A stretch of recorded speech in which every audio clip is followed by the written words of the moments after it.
अस्सलाम वालेकुम guys, I am Zeeshan Rashid with online economic solution. उम्मीद है आप सब लोग बिल्कुल ठीक होंगे। कुछ लोगों ने मुझे रिक्वेस्ट की कि लेक्चर्स रिकॉर्ड करवाने चाहिए, जिसमें कुछ मेरे स्टूडेंट्स भी हैं। तो मैंने सोचा क्यों ना माइक्रो इकनॉमिक्स और मैक्रो इकनॉमिक्स पे कुछ सीरीज़ में अपलोड करूं। तो इस लेक्चर में मैं थोड़ा इंट्रो देना चाहूँगा कि इस चैनल पे आपको कौन सा मटेरियल अवेलेबल होगा। तो दोस्तों की सजेशन पे मैंने ट्राई की है कि BS economics, MSc economics, university level जो पाकिस्तान में पढ़ाए जाते हैं कोर्सेज़ इकनॉमिक्स के, उस पे उसकी आउटलाइन जो है मैं इंशाल्लाह फॉलो करूँगा, जिसमें principle of micro economics, intermediate micro economics, then advance micro economics. तो इसी तरह इस सीक्वेंस के बाद इंशाल्लाह मैं principle of macro economics, intermediate macro economics, then advance macro economics पे लेक्चर रिकॉर्ड करवाऊंगा। तो आज छोटा सा सेशन मैंने रखा इंट्रोडक्शन ऑफ इकनॉमिक्स पे, जिसमें मैं सिंपली 2-3 डेफिनेशन जो हैं इकनॉमिक्स की वो बताऊंगा। स्कूल ऑफ थॉट्स की, एडम स्मिथ की जो इकनॉमिक्स की डेफिनेशन है, मार्शल की जो इकनॉमिक्स की डेफिनेशन है, then by Robbins what is economics. आज के एक छोटे से टॉपिक की तरफ, जो कि है व्हाट इज़ इकनॉमिक्स। चूँकि एडम स्मिथ जो है वो इकनॉमिक्स का बानी है, फाउंडर है, जिसने 1776 में एक बुक लिखी, an inquiry into the nature and causes of wealth of nation. और 1900 से बैकवर्ड अगर आप देखें तो इकनॉमिक्स जो है उसको पॉलिटिकल इकोनॉमी के नाम से जाना जाता था। तो इसने एडम स्मिथ ने 1776 में इकनॉमिक्स की क्या डेफिनेशन की? इकनॉमिक्स क्या है? Economics deals with production, consumption, distribution and exchange of wealth. माशियात किस चीज़ का नाम है? माशियात नाम है दौलत को कमाना कैसे है, बनाना कैसे है, उसको सर्फ कैसे करना है, उसकी तकसीम कैसी होनी चाहिए, और उसके साथ साथ उसका तबादला कैसे करना है। चूँकि क्लासिकल इकोनॉमिस्ट जितने हैं, जिनका फाउंडर एडम स्मिथ है, उनके अकॉर्डिंग क्या है? दौलत का इल्म है। माशियात क्या है? दौलत का इल्म है।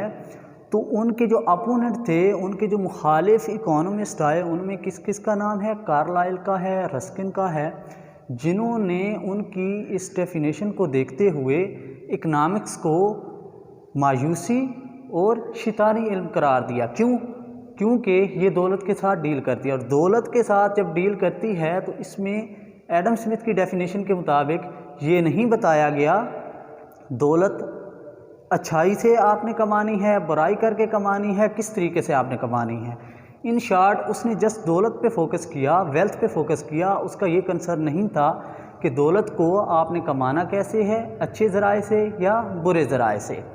उसके बाद इसी स्कूल ऑफ थॉट का एक जो है वो फॉलोअर अल्फ्रेड मार्शल, जिसका अपना एक स्कूल ऑफ थॉट है न्यू क्लासिकल। याद रखें, NEO न्यू क्लासिकल, ये NEW क्लासिकल नहीं है, NEW न्यू क्लासिकल, जो कि 1990 से या 80 से ऑनवर्ड हैं।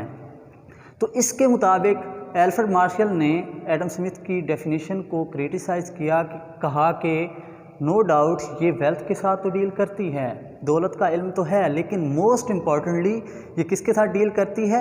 इंसान की मादी फलाह व बहबूद के साथ, मैटीरियलिस्टिक वेलफेयर ऑफ ह्यूमन बीइंग, के मादी अशिया से वो जो फलाह व बहबूद लेगा वो किस में आएगा? इकनॉमिक्स में। तो यहाँ पे एक बात देखने वाली है कि मादी और गैर मादी में उसने कोई फ़र्क नहीं किया। मादी अशिया कौन सी होती हैं? जिनको आप छू सकते हैं, जिनको आप देख सकते हैं, वो मादी अशिया हैं। तो अल्फ्रेड मार्शल के मुताबिक इकनॉमिक्स क्या है? इंसान जो फलाह बहबूद लेता है मैटीरियलिस्टिक गुड्स से, जिनको आप छू सकते हैं।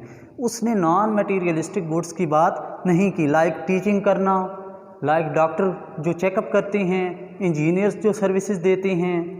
तो ये गैर मादी खिदमात हैं, सर्विसेज हैं, जो कि इंसान के फलाह बहबूद को बढ़ा सकती हैं। लेकिन अल्फ्रेड मार्शल ने इस चीज़ को डिस्कस नहीं किया, और उसने अपनी प्रिंसिपल ऑफ इकनॉमिक्स बुक जो उसने 1890 में लिखी थी, ये सारी डिस्कशन उसमें उसने की थी। तो उसके कुछ फॉलोअर्स भी थे, लाइक वॉलरस, जो कि इसका टीचर था अल्फ्रेड मार्शल का। उसके अलावा चिवोन्स था। उन लोगों ने भी इकनॉमिक्स को किस चीज़ का नाम दिया? मैटीरियलिस्टिक वेलफेयर ऑफ ह्यूमन बीइंग का। मतलब क्या कि इकनॉमिक्स इंसानी फलाह बहबूद का इल्म है। मादी फलाह बहबूद का, माइंडेड। तो नेक्स्ट क्या है हमारे पास जो मॉडर्न डेफिनेशन है वो है प्रोफेसर रॉबिन्स की। प्रोफेसर रॉबिन्स जो है इनका ताल्लुक है न्यू क्लासिकल से, इन्हीं के फॉलोअर हैं, लेकिन उन्होंने इसको क्रिटिसाइज़ किया। तो आपको पता चल चुका होगा इसने क्या क्रिटिसाइज़ किया।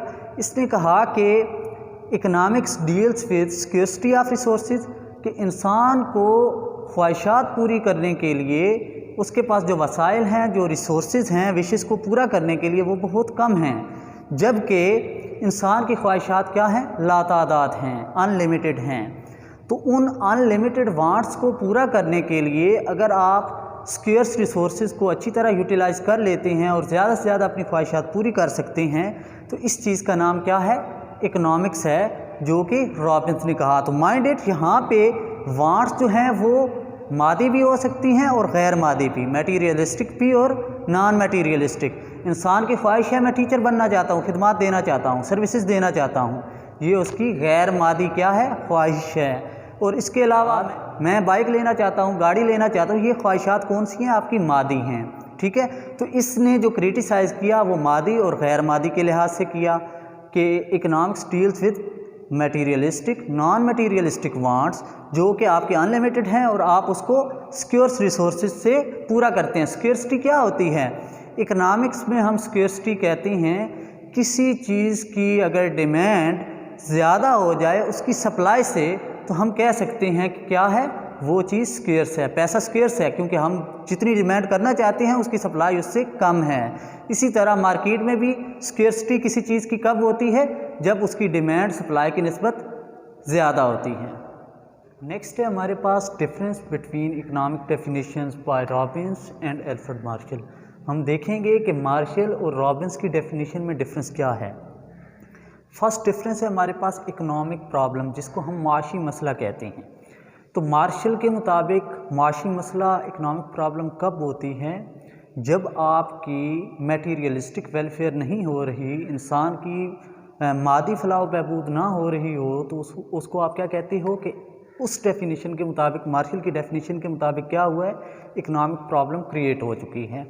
जबकि रॉबिन्स के अकॉर्डिंग, क्योंकि आपके पास वसाइल जो है वो स्केर्स हैं, कम हैं ख्वाहिशात को पूरा करने के लिए, जबकि ख्वाहिशात आपकी बहुत ज़्यादा हैं, इसके साथ साथ ख्वाहिशात एक जैसी भी नहीं होती। मतलब कि आप डॉक्टर भी बनना चाहते हैं, टीचर भी बनना चाहते हैं, या बाइक भी लेना चाहते हैं, गाड़ी भी लेना चाहते हैं, तो आप क्या करते हो, उनकी रैंकिंग कर लेते हो, ख्वाहिशात की रैंकिंग करके उनमें से वो ख्वाहिशात पूरी करते हो, क्योंकि वसाइल कम हैं, जो कि आपके पास लिमिटेड वसाइल या लिमिटेड जो रिसोर्सेज हैं, उनसे आप वो रैंकिंग की हुई में से टॉप की जो आपकी प्रायोरिटीज़ हैं, विशेस हैं, वांट्स हैं, आप उनको पूरा करते हो। तो रॉबिन्स के मुताबिक इकनॉमिक प्रॉब्लम कब क्रिएट होती है, जब आपके पास रिसोर्सेज स्केर्स हों और आपकी ख्वाहिशात अनलिमिटेड हो जाएं, तो क्या होता है, इकनॉमिक प्रॉब्लम क्रिएट होती है। नेक्स्ट है kind of science. Alfred Marshall क्योंकि इंसान के रवैये का इल्म कहता है, इकनॉमिक्स को साथ साथ दौलत का इल्म भी कहता है, इसलिए एल्फ्रेड मार्शल के मुताबिक क्या है, इकनॉमिक्स माशरती इल्म है, मीन के वो नेचुरल साइंस नहीं है बल्कि सोशल साइंस में आती है। क्यों, क्योंकि इसमें आप जानिबदार रहते हैं, न्यूट्रल नहीं रहते। आप क्या करते हैं, देखते हैं कि अच्छाई इंसान के लिए क्या है और बुराई क्या है। जबकि रॉबिन्स के अकॉर्डिंग इकनॉमिक्स क्या है, नेचुरल साइंस है, जैसे फ़िज़िक्स, केमिस्ट्री, जिनके लॉस वगैरह वायलेट नहीं किए जा सकते, एक दफ़ा बना दिए जाते हैं, तो जब तक कायनात रहेगी उनके लॉस जो है वो होल्ड करते रहेंगे। तो रॉबिन्स के मुताबिक क्या है, इकनॉमिक्स पॉजिटिव साइंस है, मीन जैसे natural science, physics, chemistry, biology होती हैं, जबकि एल्फ्रेड मार्शल के मुताबिक क्या है, सोशल साइंस है, जैसे साइकोलॉजी, सोशियोलॉजी और दूसरी साइंसेज हैं सोशल में।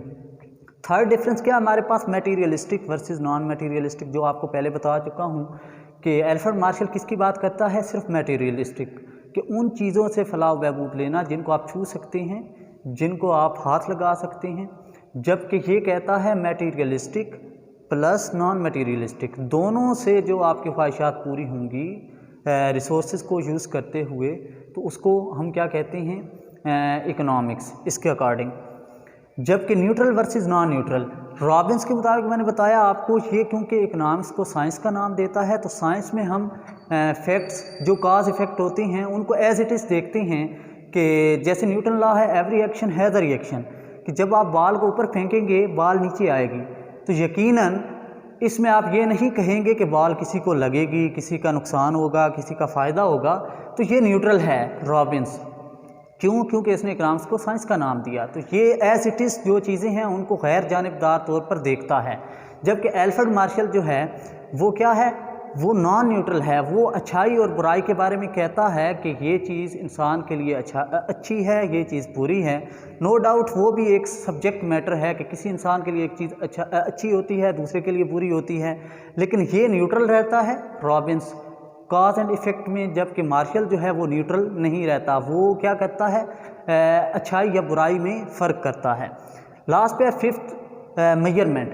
रॉबिन्स के अकॉर्डिंग, क्योंकि उसने इकनॉमिक्स को साइंस का नाम दिया और साइंस में फैक्ट्स को मेजर किया जा सकता है, जैसे वेलोसिटी, एक्सेलरेशन, इस तरह की। इसी तरह रॉबिन्स के मुताबिक इकनॉमिक्स में वसाइल को, जो रिसोर्सेज हैं, उनको मेजर किया जा सकता है। फॉर एग्जांपल पैसों में, कि इस ख्वाहिश को पूरा करने के लिए आपके पास इतने पैसे होंगे तो पूरी हो जाएगी, तो आप मेजर कर सकते हैं। जबकि एल्फ्रेड मार्शल ने जो मादी फलाह व बहबूद की बात की, मटेरियलिस्टिक वेलफेयर की, वो सब्जेक्टिव है। कैसे? क्योंकि एक शख्स जो है वो एक बाइक परचेज़ करता है, उससे फ़ायदा उठाता है, तो यकीनन उसके लिए उसकी जो मटेरियलिस्टिक वेलफेयर है उसका स्केल कुछ और होगा। दूसरा जो बाइक ख़रीदता है उसके लिए उसकी वेलफेयर या फलाह बहबूद का स्केल कुछ और होगा। तो दोनों की जो फलाह बहबूद है वो सब्जेक्ट बेस है, कि ज़्यादा कम हो सकती है। तो लास्ट पे हमारे पास क्या है, positive versus normative economics. Positive economics क्या होती है, चीज़ों को एज इट इज़ दिखाना, व्हाट इज़ गोइंग ऑन, कि पाकिस्तान में बेरोज़गारी इतनी है, ये पॉजिटिव है। तो रॉबिन्स पॉजिटिव इकनॉमिक्स के बारे में बात करता है, जबकि मार्शल नॉर्मेटिव। नॉर्मेटिव क्या है, कि पाकिस्तान में होना क्या चाहिए, मतलब कि ये पहले मैंने बताया ये नॉन न्यूट्रल है, अच्छाई और बुराई की बात करता है। तो अच्छाई बुराई में हम क्या कर सकते हैं कि बेरोज़गारी मुल्क के लिए अच्छी नहीं होती, बेरोज़गारी को इस तरह कम किया जा सकता है। तो उसने साथ साथ क्या कर दिया, आपको एक सजेशन दे दी, एक नसीहत कर दी, जबकि ये इस बारे में बिल्कुल डिस्कस नहीं करता। ये कहता है जो चीज़ आपको जो नज़र आती है बस उसी तक रहने दें, आप अपने पास से कोई नसीहत अच्छाई या बुराई में फ़र्क नहीं कर सकते। तो आज का हमारा ये इंट्रोडक्शन था डेफिनेशंस का। तो उम्मीद है आप सब लोगों को ये पसंद आएगा। इंशाल्लाह इन फ्यूचर आप जो है बहुत कुछ सीखेंगे, स्पेशली जब कंज्यूमर थ्योरी पढ़ेंगे, प्रोड्यूसर थ्योरी, मार्केट्स, इंटरमीडिएट और एडवांस कोर्सेज़। तो काइंडली आप चैनल को सब्सक्राइब करें और इस वीडियो को लाइक करें।